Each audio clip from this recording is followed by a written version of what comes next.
Le Grand Matin Sud Radio. L'enquête de la matinée. Et ce matin, nous revenons sur notre enquête. On parle d'enfants battus, de violences conjugales avec cette question. Est-ce qu'il faut que les voisins signalent en cas de problème? Est-ce que c'est aux voisins de faire des signalements? Vous nous répondez non pour l'instant. Oui, à plus de 70% sur Twitter et près de 80% sur Facebook. Avec beaucoup de messages ce matin. Vos appels au 0826 300. Et nos invités ce matin, Rodolphe Constantino, bonjour. Bonjour. Vous êtes avocat de l'association Enfance et Partage. Et Philippe-Henri Honegger, bonjour. Bonjour. Vous êtes avocat pénaliste au cabinet Ruben et associé. Et puis nous avons pas mal d'appels au standard. 0826 300 300. Beaucoup de commentaires. Parce que, alors il faut le dire, il y avait le procès du silence après la mort du petit Tony à Reims en 2016. Hier, un petit garçon de 3 ans battu à mort par son beau-père. Le voisin a été jugé pour non-dénonciation.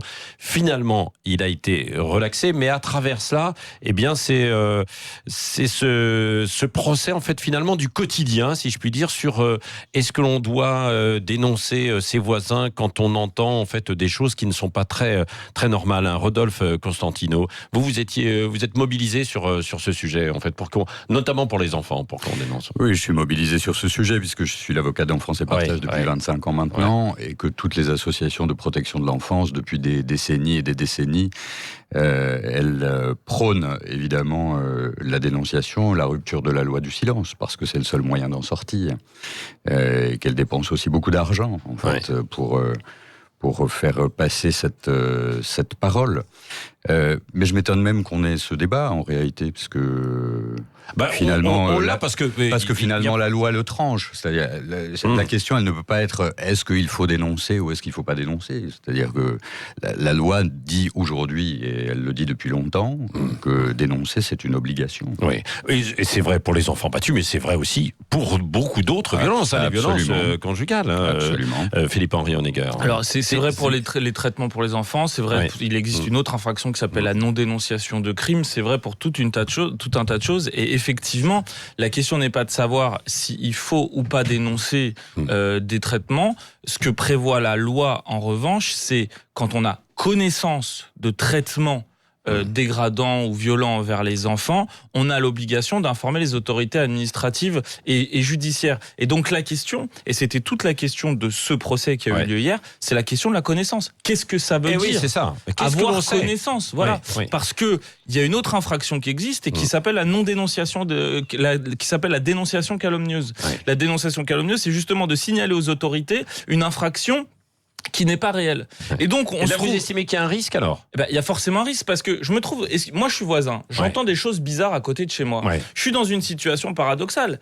Est-ce que j'ai une connaissance certaine qui m'impose donc d'aller informer, ou est-ce que j'ai une connaissance pas suffisamment certaine, et si je dénonce et qu'en fait il n'y a pas de violence, c'est moi qui vais me retrouver dans le box, enfin en tous les cas accusé, parce qu'il y a une dénonciation calomnieuse. Ce qui a été tranché hier, semble-t-il, par la décision qui a été rendue, c'est que ce monsieur, il pouvait avoir des doutes, il pouvait avoir un niveau de conscience qu'il se passait quelque chose, mais il n'avait pas une connaissance suffisante pour que la loi lui impose de venir dénoncer. Et puis après, il y a autre chose d'un peu plus compliqué, c'est que tout d'un coup, ce monsieur qui est témoin, il se retrouve accusé.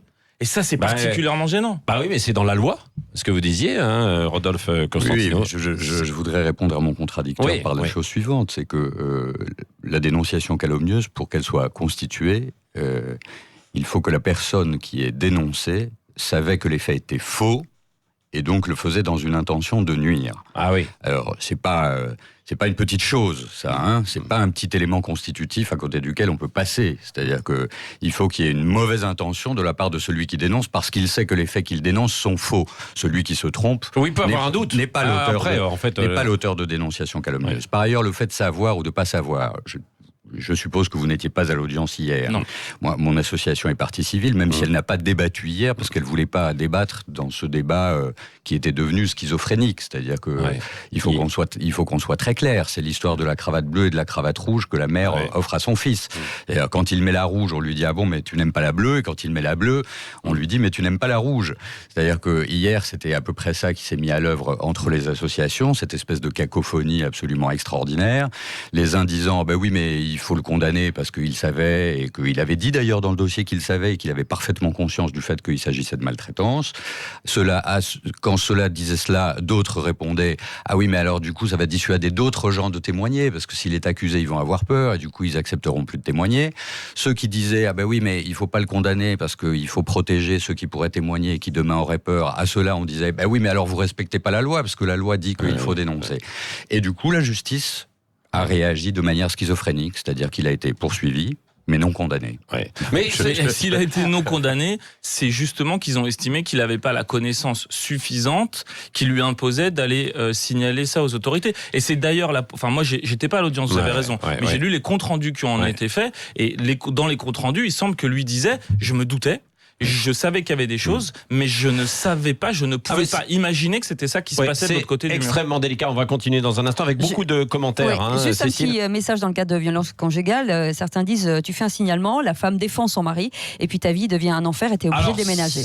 Alors ça c'est arrivé dans beaucoup de... On va en parler dans un instant. On continue d'en débattre autour de cette question et vous votez sur les réseaux sociaux. Et il y a des appels au 0826 300 300 avec nos invités qui sont tous les deux avocats. Restez avec nous, les 9h29. Le Grand Matin Sud Radio.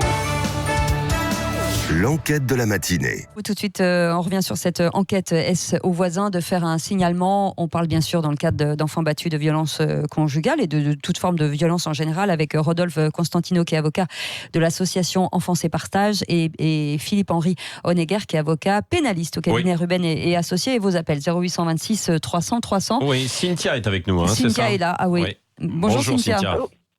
Bonjour. Alors je m'excuse, je suis dans l'Aude, on est sous la pluie, donc un peu. Voilà. Et bon, ça va, c'est pas trop dramatique là, la situation autour de vous. On fait une parenthèse, mais parce que c'est. Alors c'est pas encore dramatique, mais on est déjà bien inondé quand même. Oui. Voilà. On a fait le point tout au long de la matinée. On pense bien à vous en tout cas. Est-ce que vous avez le sentiment sur notre sujet qu'il faut faire des signalements quand il y a des choses qui sont comme ça assez terribles dans son voisinage? Pour vous parler, en fait, nous, on est dans un petit quartier. Moi, je suis dans une petite ville à côté de Narbonne, et on est dans un petit quartier où on se connaît tous les uns les autres. Donc, en général, on sait ce qui se passe chez les uns et les autres. Et je pense que les voisins sont là pour être tous, en tout cas, bienveillants les uns envers les autres. Et si effectivement une famille est en difficulté parce que quelqu'un a des problèmes et devient agressif envers ou la maman ou des enfants, je pense que oui, on doit le signaler. Oui, mais alors on doit, mais est-ce qu'on le fait? Alors le problème, c'est que il faut le faire vraiment quand on est sûr, et ça on peut le faire que lorsqu'on connaît bien quand même son voisinage. Et deux, je pense qu'on doit le faire en sachant que pour aider les personnes, surtout les enfants qui sont là aussi, parce que il y a beaucoup d'enfants qui souffrent. Moi j'en ai déjà vu quand j'étais petite, et je pense que c'est un peu aussi notre devoir de faire en sorte d'aider, parce que parfois juste en aidant, même sans les incriminer tout de suite, mais juste en aidant, ça peut éviter des drames. Oui, mais vous avez raison. Mais alors, vous mettez le point sur quelque chose qui est sensible, c'est quand on est sûr. Oui, mais alors, Philippe-Henri Honegger, c'est sur ce point, justement. C'était toute la difficulté, en tous les cas, tout ce qui a été débattu hier à l'audience, et toute la difficulté. C'est-à-dire, il y a toujours un risque de venir dénoncer des choses qui ne sont pas. Et on sait les conséquences que ça peut avoir sur une famille de venir dénoncer des violences qui, en fait, n'existent pas. Maintenant, la loi, elle impose de le faire. Et évidemment que le bien-être de l'enfant, il doit aussi primer sur ces autres considérations. Mais comme dit cette dame, il faut s'en assurer. Si on en a une connaissance, on a l'obligation de le faire, il faut aller le signaler. Oui, mais à travers ce procès, Rodolphe Constantino de l'association Enfance et Partage, est-ce que vous ne pensez pas justement qu'il va y avoir un sentiment d'alerte peut-être plus fort des voisinages et des familles, notamment aujourd'hui, sur de telles situations, même s'il n'y a pas eu de condamnation hier dans ce procès? Oui, encore que je puisse pas juste écarter d'un revers de main cette condamnation, parce que je trouve que le message qui a été envoyé par la justice hier, il est absolument désastreux. Puisqu'il vient dire finalement, il y a une obligation de signaler. On est dans un dossier, je crois qu'il faut être clair là, il faut qu'on arrête de parler dans le vide. C'est-à-dire, ce dossier, je le connais. N'importe quel magistrat et n'importe quel qui s'y plongerait, en fait, verrait de prime abord qu'il n'y avait absolument aucun doute sur le fait que cet enfant était victime et sur le fait que la personne qui était poursuivie hier, en fait, avait parfaite connaissance de cette situation et que le message qui a été adressé, pour des raisons qui nous échappent, parce que c'est devenu une espèce de débat de société. En fait, hier, on était en train de discuter de l'opportunité, en fait, de condamner ou de ne pas condamner. De faire un exemple. Je dis bien de l'opportunité. C'est-à-dire que cette décision, elle a été prise en opportunité. C'est installer un débat autour de signaler, condamner quelqu'un qui n'a pas signalé pourrait faire peur à d'éventuels témoins demain, ou est-ce qu'il faut juste donner force à la loi et condamner ce bonhomme parce qu'il savait de quoi il parlait, c'est lui qui le dit.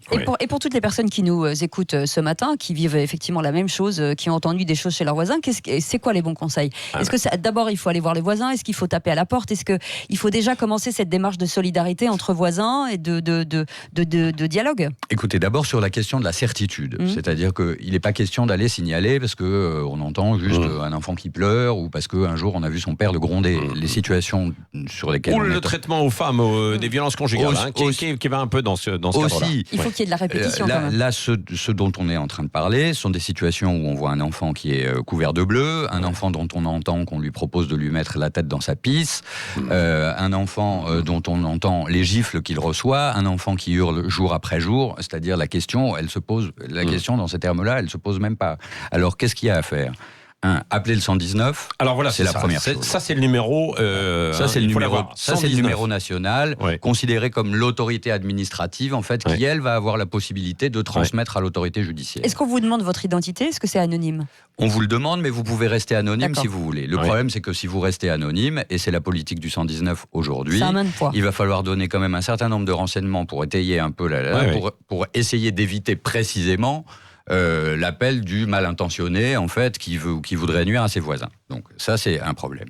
La deuxième chose, c'est qu'on peut appeler les associations qui existent. Elles ont toutes des numéros, que ce soit le Innocence en danger, Enfance et Partage, ou une autre association qui reçoit aussi possiblement ces appels, qui ensuite les transmet au 119, qui fait filtre et relais, du coup, et qui... voilà. Et puis, il y a une autre solution, et c'est encore la plus simple, c'est que quand on est en situation de flagrance, c'est-à-dire que c'est en train de se passer, et c'est en train de se passer pas pour la première fois, pas pour la deuxième fois, mais pour la 10e fois, en fait, on appelle le 17, la police vient, ou la gendarmerie. Elle vient et elle constate ce qu'il y a lieu de constater parce que c'est en train de se passer. Oui. Philippe-Henri Honegger, donc convaincu par les arguments. Non, mais encore une fois, je crois pas qu'on soit en désaccord. Non, moi, pas fondamental. J'émets des réserves parce que je me mets dans la situation de celui qui a été poursuivi. C'est le type de libération, la société de vigilance, quoi. Voilà. Même si là, c'est dans le cas des radicalisations, c'est autre chose, mais ça y participe, quoi. Bien sûr. Évidemment, et c'est ça, c'est-à-dire qu'il y a... Il y a maintenant cette obligation qu'on met sur le dos des gens d'être vigilants, de dénoncer, de signaler, j'allais dire quasiment dans ce cas-là de mener l'enquête parce qu'on vous dit écoutez à votre porte, le mur, regardez vos voisins, est-ce que vous constatez qu'il y a vraiment des blessures ou pas des blessures ? Est-ce que c'est négatif ou est-ce que c'est positif ? J'ai envie de vous dire, quand c'est sur des questions qui concernent les enfants, c'est sûrement positif. Quand c'est venir regarder si votre voisin, sa barbe, elle a un peu poussé, et si le vendredi soir, il rentre un peu tard, ou il va un peu tôt... Vos barbes sont bien taillées. Voilà. Il faut peut-être changer le discours. Il faut peut-être dire aux gens, c'est une façon de sauver la vie plutôt que de signaler, de dénoncer. Une manière de sauver la vie d'enfants et de femmes. En tout cas, merci d'avoir participé à ce débat et d'avoir alerté aussi, peut-être à travers cette affaire, avec le 119. C'est un numéro que l'on doit garder en tête, quoi. Il y a aussi toutes les associations dont vous faites partie, Enfance et Partage, et puis d'autres bien sûr, mais c'était important de souligner. Merci Rodolphe Constantino et Philippe-Henri Honegger d'avoir été ce matin avec nous sur Sud Radio.